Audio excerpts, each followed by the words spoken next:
Retour à l'activité 2 après cette spectaculaire séance de dissection. On va s'intéresser à une autre structure anatomique qui est celle représentée en jaune sur ces schémas. Je veux parler du bassin qui est une partie du squelette de certains vertébrés. Alors, deux primates sont ici figurés de profil avec une ligne qui marque l'axe antéro-postérieur, c'est-à-dire l'axe qui va de l'avant vers l'arrière. L'avant du corps, c'est le sommet de la tête, et non pas la face ventrale, tandis que l'extrémité postérieure, c'est le coccyx, et non la face dorsale. L'axe dorso-ventral, quant à lui, est perpendiculaire à l'axe antéro-postérieur, comme vous le voyez chez cet être humain. Un être humain qui se tient sur ses deux jambes, on dit qu'il est bipède. Il se tient debout sur ses membres postérieurs, c'est la posture qu'il adopte pour marcher. À côté d'Homo sapiens se tient un de ses proches cousins, Pan troglodytes, autrement dit le chimpanzé commun. Lui, il se déplace très agilement à quatre pattes, car c'est un quadrupède, en tout cas principalement, parce qu'il est quand même capable de se tenir debout, mais plus maladroitement et beaucoup moins longtemps que nous. Il y a donc une différence de posture entre ces deux animaux. Voyons maintenant cet élément du squelette qui nous intéresse, le bassin, ici vu de face. Le chimpanzé est en haut, l'humain en bas, et on constate clairement des différences anatomiques. Si on cherche à comparer les deux, le bassin humain il est plus large et plus bas également. Ça se voit de face, mais aussi de profil, si vous regardez le schéma à gauche. Alors, la bipédie, c'est un caractère qui a été acquis progressivement, mais relativement récemment chez l'humain. Enfin, quand je dis récemment, ça se chiffre quand même en millions d'années. Homo habilis, par exemple, était sans doute un bipède moins performant. Il y a donc eu, au cours du temps, une adaptation au milieu de vie et au mode de vie bipède. Un bassin élargi, robuste, ça permet de soutenir le poids du haut du corps, ça donne de la stabilité, et puis à ça, s'ajoute la forme du crâne, la cambrure de la colonne vertébrale, la taille du fémur, l'organisation des articulations. Bref, c'est globalement tout le squelette d'Homo sapiens qui s'est adapté aux contraintes mécaniques de la marche par sélection naturelle des individus ayant acquis ces caractéristiques avantageuses. Voyons maintenant une vue de dessus du bassin.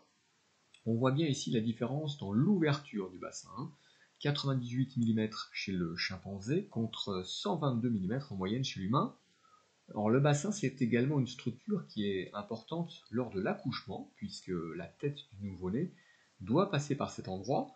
Si on compare l'ouverture du bassin justement à la taille de la tête du nouveau-né, on voit que dans un cas, ça passe tranquille, mais dans l'autre, c'est pas gagné.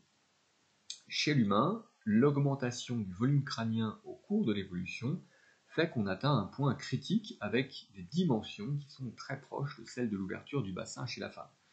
Du coup, l'accouchement est, entre guillemets, difficile et nécessite le plus souvent une assistance médicale.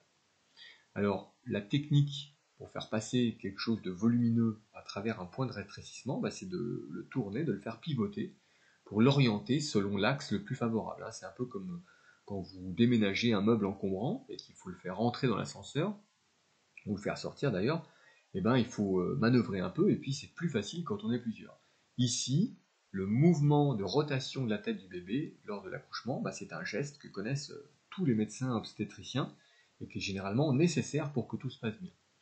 C'est aussi pour ça que quand l'enfant se présente par le siège, ça constitue une difficulté supplémentaire. Alors après, il y a des techniques, des instruments comme des ventouses, des forceps pour faciliter l'accouchement, voire des gestes chirurgicaux comme la césarienne.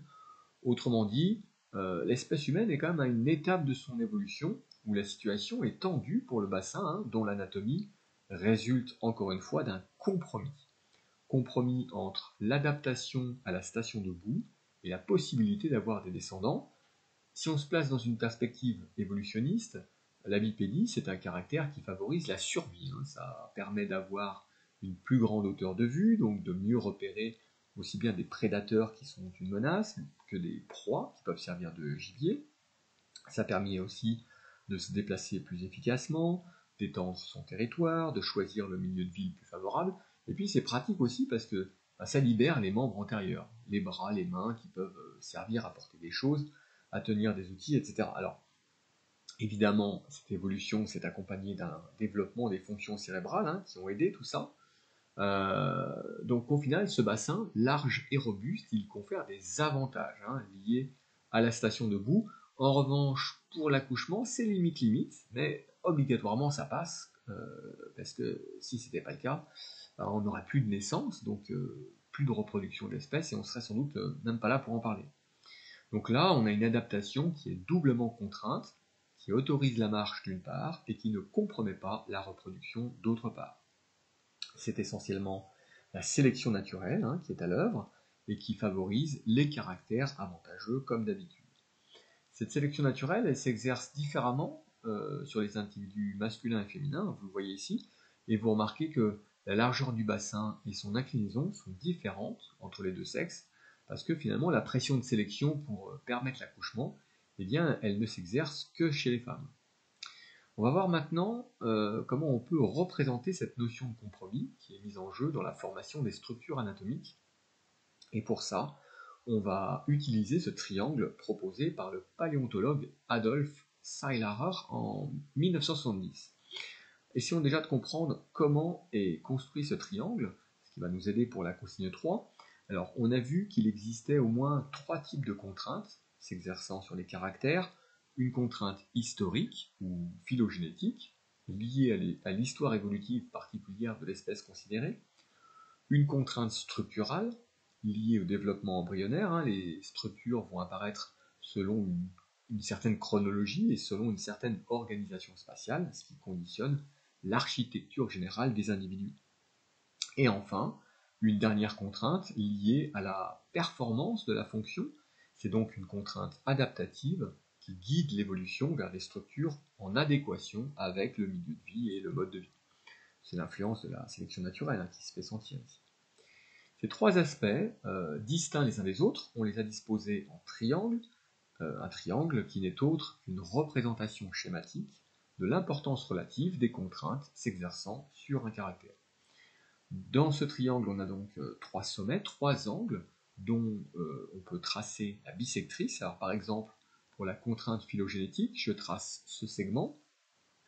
Si cette contrainte est très forte, on va se situer ici, sur ce point rouge, mais si cette contrainte est moins forte, on va se déplacer, comme ceci, en s'éloignant du sommet pour atteindre le côté opposé. Et quand on est ici, on est dans une situation où l'histoire évolutive n'exerce virtuellement aucune contrainte. Pareil pour le développement embryonnaire, qui peut exercer une contrainte forte ou faible à mesure que l'on s'éloigne du point de départ. Pour l'adaptation, le principe est le même avec un poids variable de cette 3e contrainte.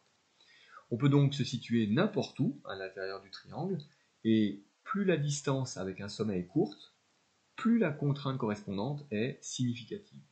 Et dans le cas où les 3 contraintes exercent une influence équivalente, on se retrouve alors au centre de gravité du triangle, à l'intersection des bissectrices, d'accord ? Bon, si on reprend l'exemple vu dans la vidéo précédente, c'est-à-dire le trajet du nerf laryngé récurrent chez les mammifères, on pourrait positionner cette structure plutôt ici, avec une adaptation à la fonction qui n'est vraiment pas terrible, mais des contraintes historiques et structurales qui pèsent fortement.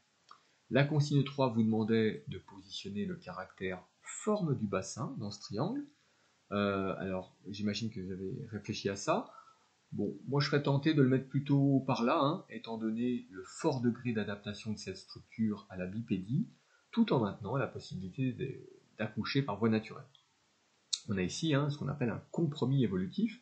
Alors bien sûr, tout ceci n'est absolument pas quantitatif, et il est rigoureusement impossible de chiffrer précisément la contribution de chaque contrainte.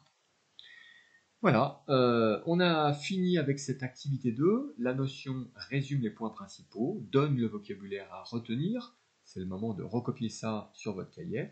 Et on se retrouve prochainement. D'ici là, bon travail.